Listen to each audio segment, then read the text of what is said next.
Hindi matatawaran ang pagmamahal ng isang magulang sa kanyang anak. Tulad na lamang ng isang tatay sa Roxas, Palawan na gumawa ng laruang eroplano upang pasiyahin ang anak na nangangarap maging piloto.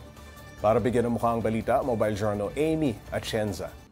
Bata pa lang si John Lawrence, pangarap niya nang maging piloto. Pero dahil sa hirap ng buhay, walang kakayahan ang kanyang pamilya na paaralin siyang maging piloto.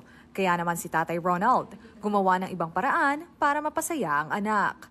Lumikha siya ng remote-controlled unmanned aerial vehicle at ang gamit niya rito, makina ng grass cutter. Gusto niya maging piloto kaso lang yung pagpipiloto ma'am ay nasa 7 million, hindi namin kaya yun. Kaya pinakita ko sa kanya yung eroplano na sa murang halaga ma'am, kaya nang ilipad. Isang mekaniko si Tatay Ronald, kaya mahilig magbutingting. Katunayan, mayroon na ring iba pang likha si Tatay Ronald, tulad nitong hydroelectric na ginawa niya noong 2021. Yan po ay gawa sa plastic material mula sa oil. Mga litruan ng oil.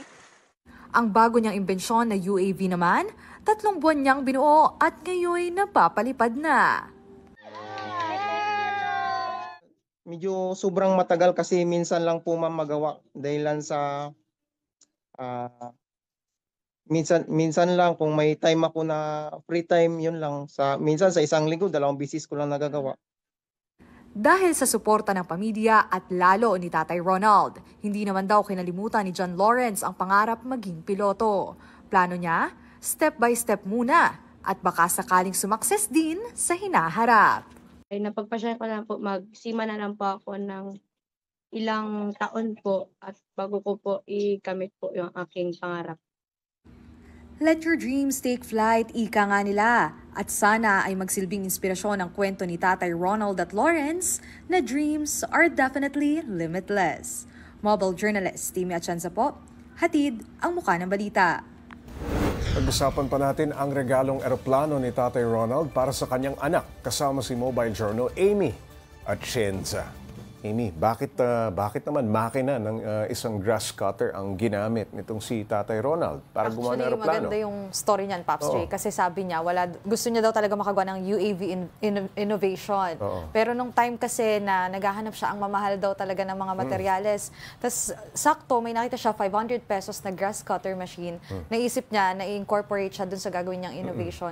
So yun, dun nagsimula yun, Pops J. Binili niya, tapos kinalas-kalas niya yan. Kinalas-kalas para nga daw yung makina, pati yung mga parte ng grass cutter, magamit niya rin. At ma-maximize talaga yung purchase niya for 500 pesos. Medyo malaki itong laruang eroplano na iniregalo ni Tatay Ronald dito kay Lawrence. So, saan nila pinapalipad yan? Nakita ko parang stadium, Para siyang oval, sports open oval. area doon, Pops J. Kasi syempre medyo nasa paloob na to ng Palawan So madami talagang mga grass fields doon sa area nila. So doon pinaka-safe talaga, Pops J, na paliparin. And dahil 8 kilos kasi yung isa niyan. So, parang recommended niya na kung gagamitin ito talaga dun sa mga open areas, pwede sa mga fields, sa stadiums, dun nga sa mga ovals na sinabi mo, Pops J. At dahil grass cutter yung makina, hindi ba delikado yan pag nasa area na? Well, hindi naman daw. Sinigurado niyang safe dahil marami din talaga interested dito, Pops J, na bumili. So, dun sa mga, kasi nga, ginawa niya din actually para sa anak niya. So, yun nga, para malaro din siya ng mga bata, sinigurado niya namang safe. Yung makina talaga yung naging incorporation itong UAV innovation niya.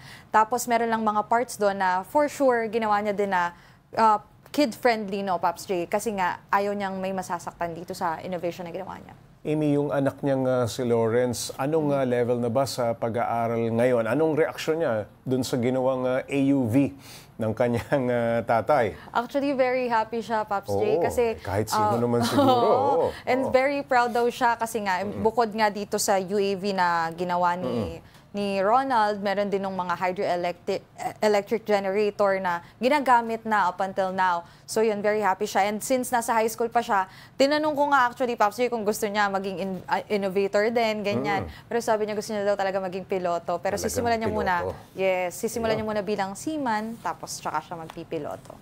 Alright, maraming salamat, Mobile Journal Amy Atienza.